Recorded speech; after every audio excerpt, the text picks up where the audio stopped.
this wholeness comes from the inside out.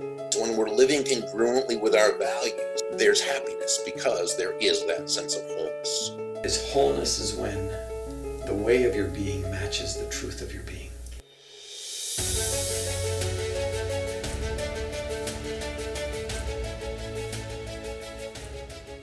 Today we're going to talk about what are the symptoms of grief, and I think most of us have experienced a loss of some kind in our life, whether it's been a loss in opportunity, whether it's been lost through something like a divorce, or even especially the loss of a loved one. We've all dealt with loss and grief in some way, and so today we're going to talk about the symptoms that you can watch for, and then also help identify the 5 stages of grief that are common for people to go through. And we hope that by sharing these things, that whether you are struggling with loss in your life or that you're supporting someone else, that you'll have the tools and the awareness that you need to support them more fully as they work through grief.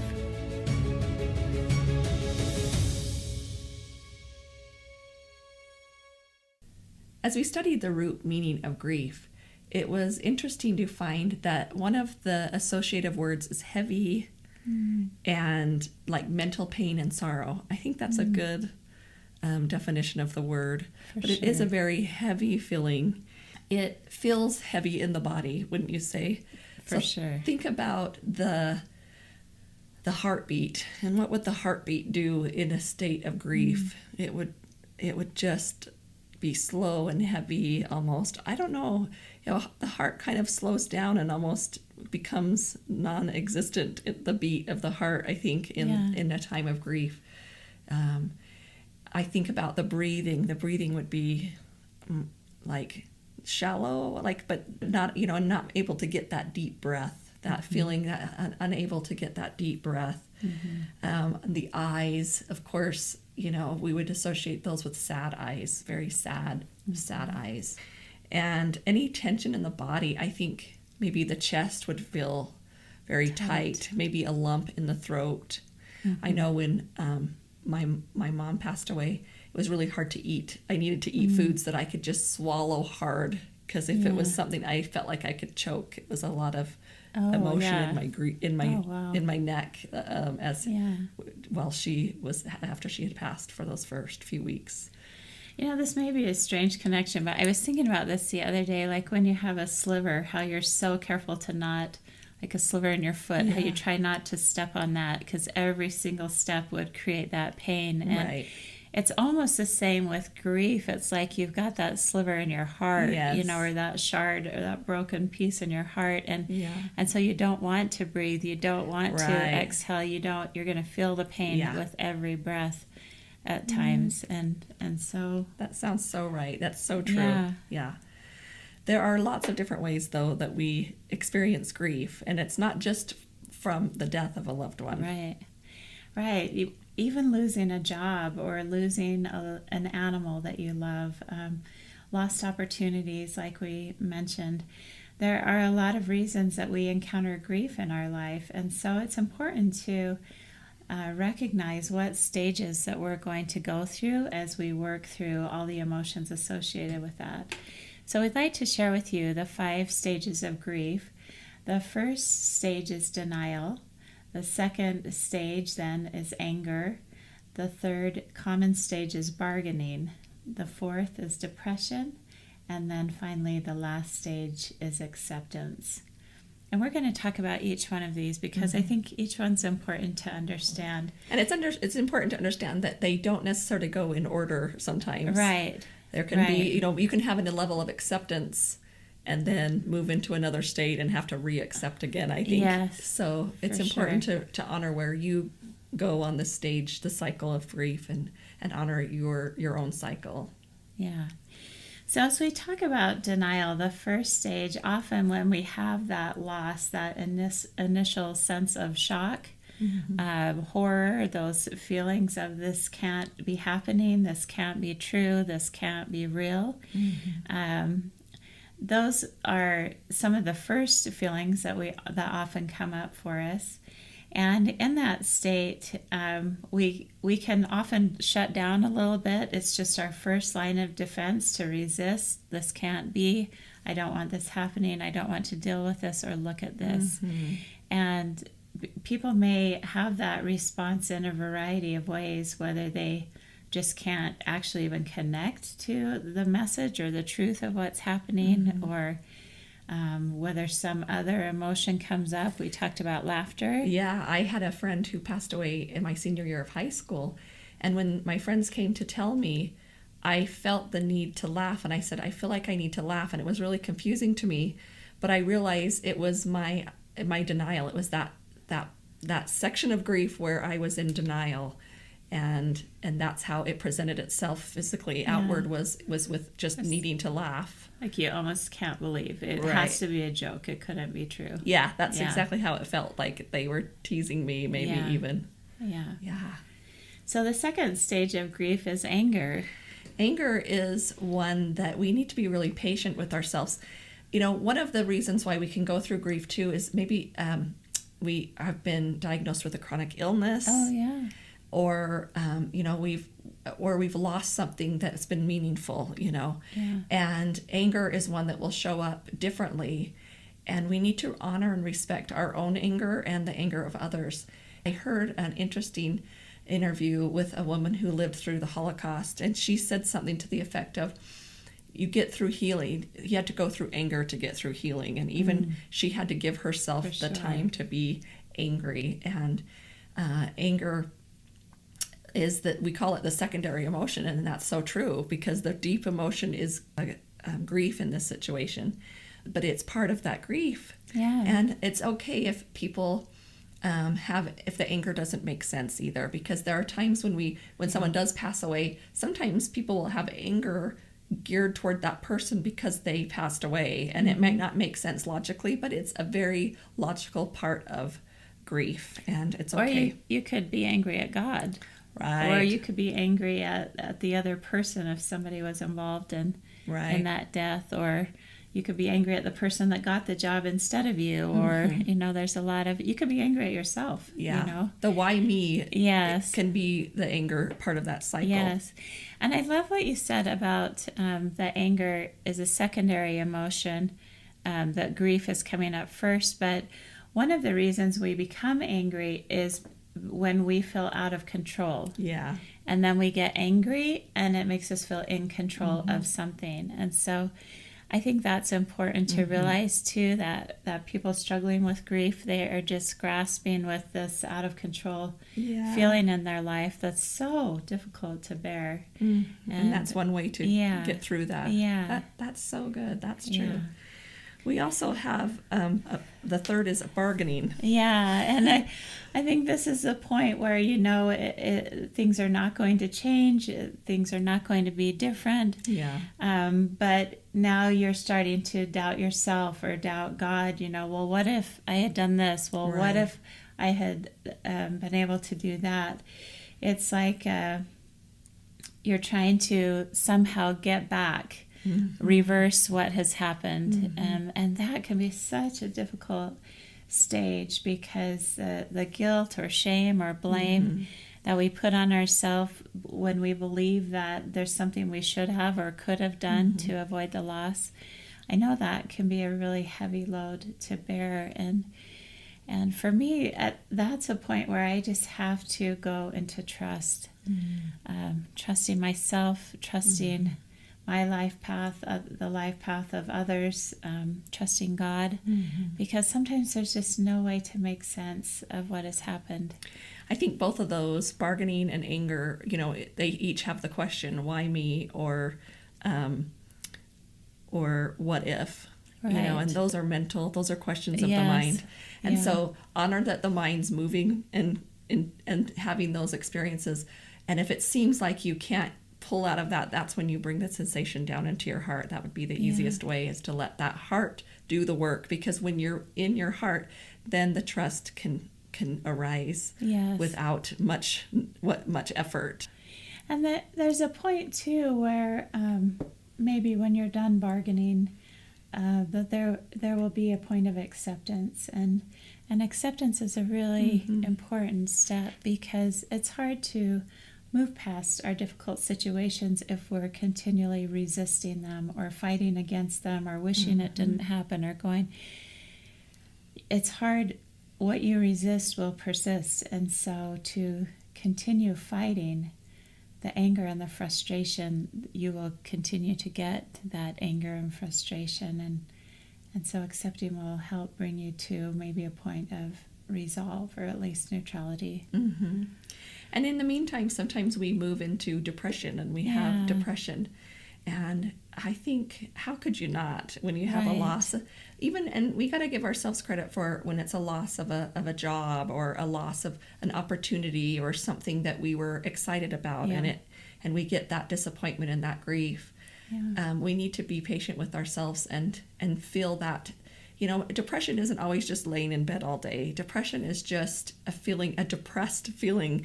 All of the emotions become depressed. They become less vibrant in our lives. Yes. And that's what depression is. It's not that we will ever get over the grief. The grief doesn't go away. Yeah. But we will be able to experience joy and happiness at a higher level as we heal from and work through our grief. Yeah. And I know Robbie Parker is the father of Emily Parker that was killed at the Sandy Hook shooting, one of the 20 children killed there. And I just heard him speak last weekend, and he was saying that the grief for him just became shades and shades of gray, like you were talking about. And he distinctly remembers the first time that he was in a grocery store and someone came up and asked him if he needed help, and he was in another state. It wasn't anyone that knew him or what was going on, but he was looking down, and he said he looked up and he noticed that the clerk had this bright green, most beautiful green apron on, just their store clothing, and that was the first time he noticed color. Oh wow. And he recognized that it was the first time he was seeing color again. And I thought that was such a powerful visual. Yes. Yes. And so as we can move past the depression, then the final stage is moving into acceptance. And for you to be able to accept what has happened, to be able to be at peace, no longer fighting against the could-haves or would-haves or should-haves or what ifs yes, and allow yourself to be resolved that this did occur, this was my life experience, and now from that point being open to learn and grow and create kind of a new experience.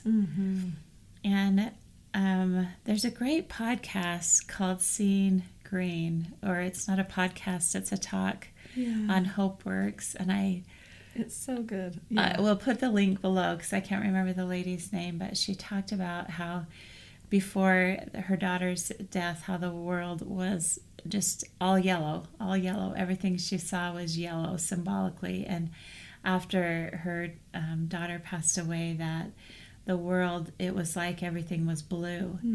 And she would try to go back into that yellow world and just didn't fit in. It didn't feel right. But to stay in that blue world didn't feel good either. And she said that she finally had to merge those two worlds together and see green in her life. And I thought that was such a beautiful analogy and a visual way to think about it. It's not that after grief or loss you're going to go back to your normal life or your old life. It will be a new life that's created, kind of woven in with the experiences of loss, and allow that to be okay too, that life may be different from now on, but it can also be beautiful. So true. And if you are experiencing or going through grief or supporting someone who's dealing with grief, we send our love and affection to you. We support you and send special prayers and love to you. And just know that from our hearts we would pray that you will be surrounded in love, that you will feel the comfort and the warmth, that you will know without doubt that you are loved and that you are being watched over. Yeah, we found that there's a couple of different things that are important for you to think about. The first is understanding your own emotion. The second, getting the support that you need. And the last thing is how to really take care of yourself. And so we have lit this little candle for you. And we'll talk about that later in our episode, but we're excited to support you as you work through your grief in a healthy way. One of the most important things that we can do is really allow ourselves to feel what we feel.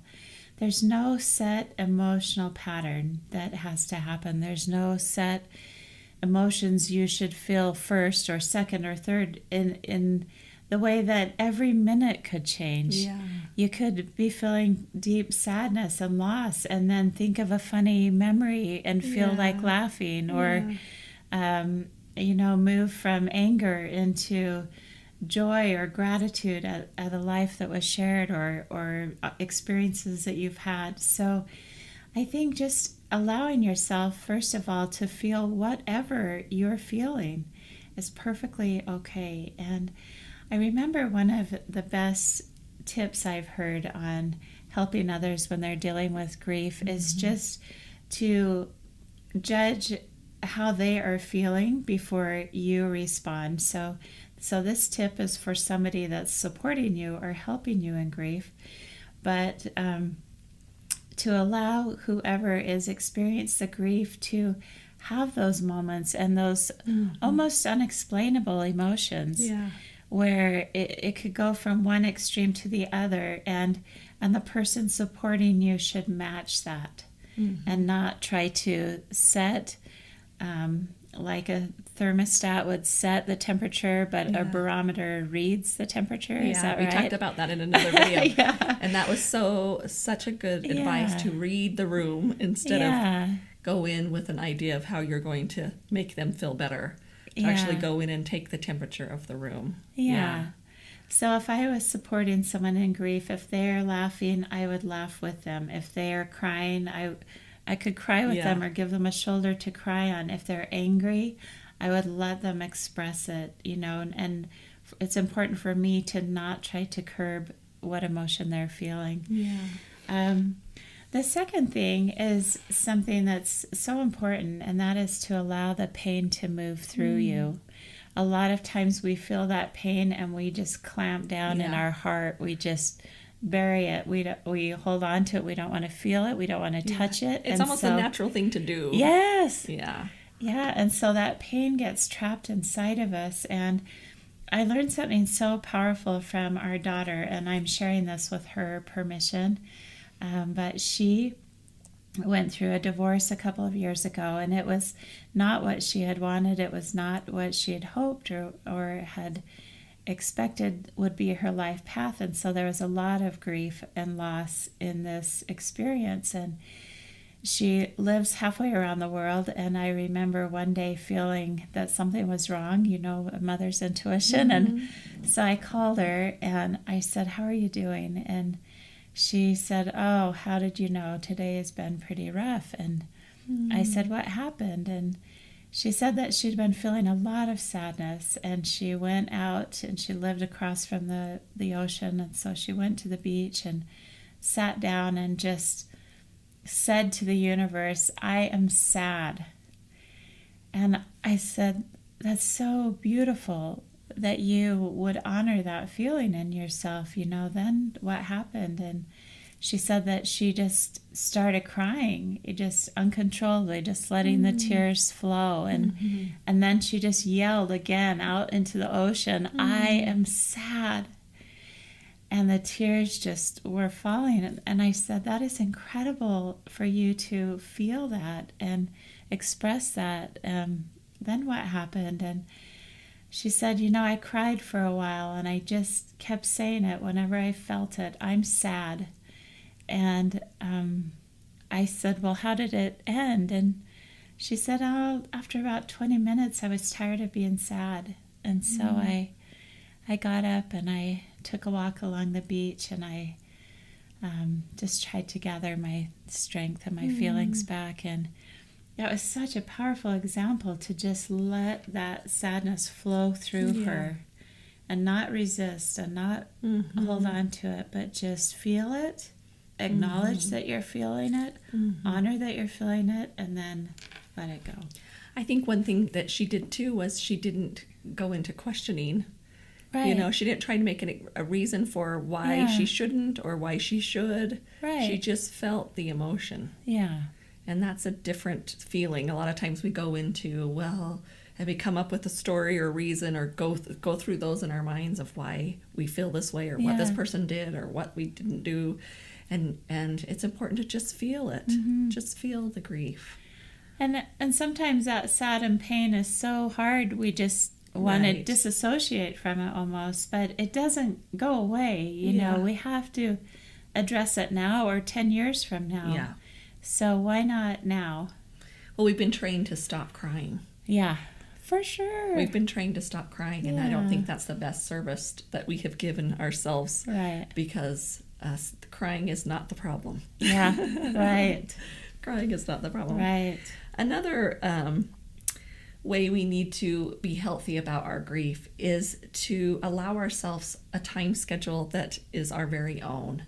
And there are times when grief will show up and we won't understand why it's showing up again. A lot of times I've heard people say it comes in waves. Yeah. But there will be time that as time moves on, it will hit you. Later on, it could hit you at any moment, and that's okay too. But to take time off the table and not compare yourself with someone else and their timetable. I know with my mom's passing, there are years where it's more difficult than other years. There's just sometimes it hits me and I think, why is it hitting me now this many years later? And it just does. And that's all that there is to it. Yeah. The time just has its own way of moving through grief, and that's okay. They say time heals all wounds, and it really is more of the healing is when we can pull back from the grief and begin to feel joy and peace again. It's actually, the grief will never go away. It's just that now we can bring in joy and happiness and peace, and then we can kind of feel that in addition to our grief, and it becomes a whole new experience. Yeah. And that's when the healing comes, and we don't want that to go. We don't want the grief to go away because there was a loss there. There was a loss there. And maybe, with smaller things, then we kind of move on and it doesn't attack us anymore. With a job loss or a lost opportunity, some of those things can move forward and move away. But when we get into those loss of a loved one and loss of an ideal life that we have to go through those stages of grief, then the time might be different, and it might show up at a back and forth kind of movement. Yeah, that's great. The next thing we'd like to suggest to just help you have that healthy process of grief is to make sure that you have a support system or a support network. It's so valuable, like we've already discussed, to be able to express emotion, to share emotion, but there's something so soothing, like a balm to the soul, when there's a listening ear, a shoulder to cry on, somebody to understand how you feel. And that can be a family member, that can be friends, that can be a therapist. I've spent plenty of time in a therapist's office. In grief. So grateful for somebody to listen and that understands me and how they're educated to help us move through that grief. So that can be so powerful for us. But I think often we've discussed how in grief sometimes there's depression that accompanies that, and there's a tendency sometimes to isolate yourself when you're experiencing that depression, and that's what we want to avoid. The emotions become bigger and harder and for sure more difficult to process on your own. And so as we can reach out and find those support groups, those networks of family and friends, the therapists, whatever you need, or whatever feels right for you, we just want to make sure that you have that support that you need.